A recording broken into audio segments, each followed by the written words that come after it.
Bismillahirrahmanirrahim. Assalamu alaikum. You are watching CID News Network, Islamabad.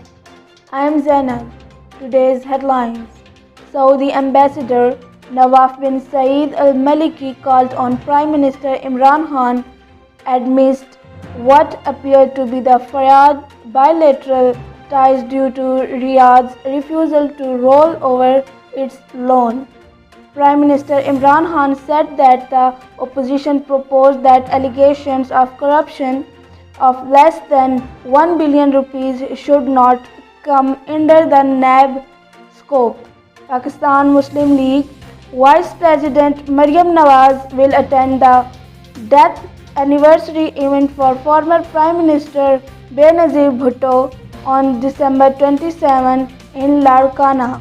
Pakistan urged New Delhi to allow the United Nations Military Observer Group in India and Pakistan to play its mandated role as per UNSC resolution.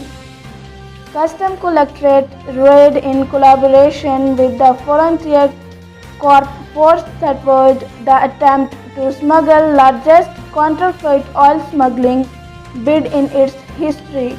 Administration of Islamabad International Airport has adopted strict measures by starting screening of passengers arriving from Britain amid fears of new COVID-19 strain in the United Kingdom and other countries. 4 doctors who worked at an Afghan prison with hundreds of Taliban inmates were among 5 people killed when a bomb attached to their car exploded.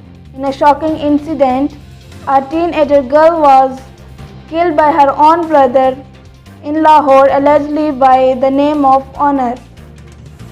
82 more people died from COVID-19 and more than 1700 new cases are reported over the last 24 hours. Take care and keep watching CID News Network, Islamabad. Please like, comment, share and also subscribe.